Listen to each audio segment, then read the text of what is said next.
Bonjour à tous et à tous, c'est Gaëtan de Tradox, j'espère que vous allez bien et bienvenue dans cette septième vidéo du calendrier de l'Avent Tradox. Alors avant de commencer, j'aimerais m'excuser pour la vidéo d'hier, la qualité était vraiment pas top au niveau du micro et j'espère que pour aujourd'hui tout sera nickel et je vous souhaite un bon visionnage. Donc aujourd'hui le thème ça va être la plateforme. La plateforme c'est directement notre outil de travail en trading donc je trouve que c'est quelque chose de super important. La première question que j'aimerais vous poser, c'est est-ce que vous choisissez votre courtier en fonction de votre plateforme ou votre plateforme en fonction de votre courtier? Parce que tous les courtiers ne proposent pas toutes les plateformes et toutes les plateformes ne sont pas présentes chez tous les courtiers. Moi, je pense que c'est une question qui est intéressante de se poser parce que la plateforme, c'est là où vous allez travailler directement. Donc pour moi, il faut qu'elle soit intéressante. C'est pour ça que je dirais qu'il existe une petite loi des 80%, c'est-à-dire que si la plateforme vous convient et que votre courtier est à 80% aussi bien qu'un autre que vous préférez, eh bien foncez parce que la plateforme est quand même assez sympa. Et vice-versa, si le courtier est vraiment mieux mais que la plateforme vous convient au moins à 80%, pourquoi pas? Personnellement, j'ai choisi le courtier en fonction de la plateforme parce que pour moi, c'est là que je passe le plus clair de mon temps, donc j'aimerais que la plateforme soit le plus performante et la plus agréable à regarder possible. Et donc le courtier, j'ai fait une petite concession dessus, rien de très grave non plus, pour avoir la plateforme que je voulais. On va maintenant voir en 4 points, l'ergonomie, la vitesse d'exécution, la fiabilité et les outils présents, qu'est-ce qu'une bonne plateforme? Donc pour moi, une bonne plateforme, c'est une plateforme qui est ergonomique. Par l'ergonomie, j'entends l'accessibilité aux fonctionnalités et le design. C'est super important pour moi.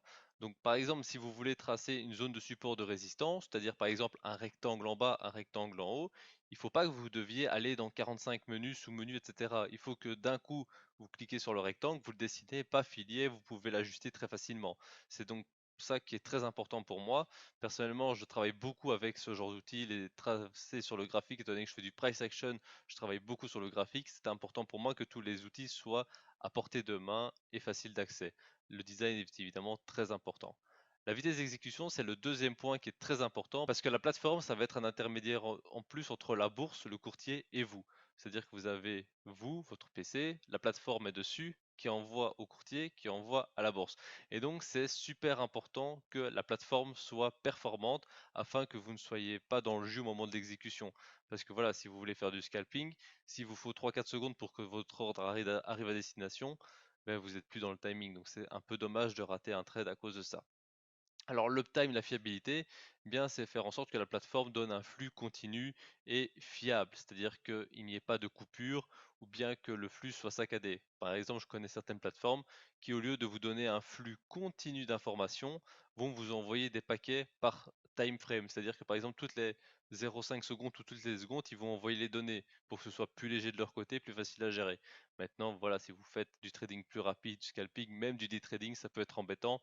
Donc je vous conseille vraiment de choisir une plateforme qui envoie un flux constant et de bonne qualité. Le quatrième point qui est très très très important, ça va être les outils présents. Selon que vous fassiez un tel style ou un tel style de trading, je parle même pas de la temporalité, mais juste une telle approche, que ce soit du scalping, carnet d'ordre, price action, etc., une plateforme ou l'autre va mieux convenir. Et ça, je vais vous présenter juste après plusieurs plateformes selon ce que vous voulez faire afin de vous aider à choisir. Donc on va voir ensemble quatre plateformes, les quatre plus populaires dans le monde francophone. Il y en a d'autres évidemment, mais j'ai choisi ces quatre-là qui sont PRT Pro Realtime, MT4 MetaTrader, TradingView et Xtrader.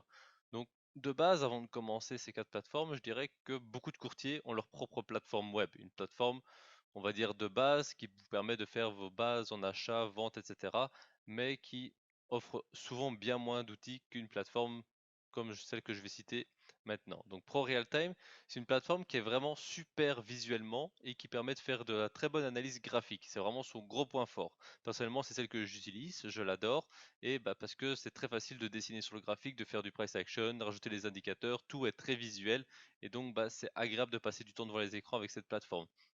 Maintenant, si vous voulez par exemple faire du carnet d'ordre, je déconseillerais Pro Realtime, mais je vous orienterai plutôt vers Xtrader. Je pense que celui-ci est un peu plus cher, mais pour faire du carnet d'ordre, ils sont vraiment géniaux, que ce soit en vitesse d'exécution ou en fiabilité. Je dirais que ce sont pas les leaders, mais ils sont très bons dans leur domaine. Ensuite, MetaTrader 4, c'est un peu plus ancien, un peu plus rustique, je trouve, visuellement.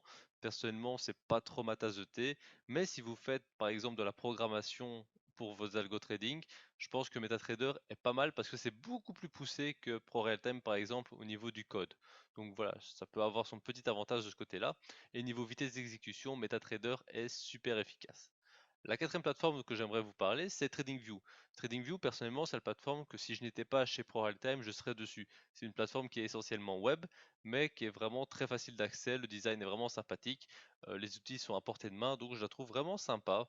Une petite plateforme web qui est vraiment très sympathique. Personnellement, je la recommanderais si vous avez la chance de pouvoir aller dessus sur votre courtier et que vous n'avez pas les autres plateformes. Je pense que TradingView, c'est un très bon compromis. Donc voilà pour cette septième vidéo du calendrier de la vente Redox. J'espère que cette vidéo vous a plu. N'hésitez surtout pas à me dire en commentaire quelle plateforme vous utilisez et qu'est-ce que vous aimez sur cette plateforme afin de voir un petit peu les différents avis. C'est toujours intéressant.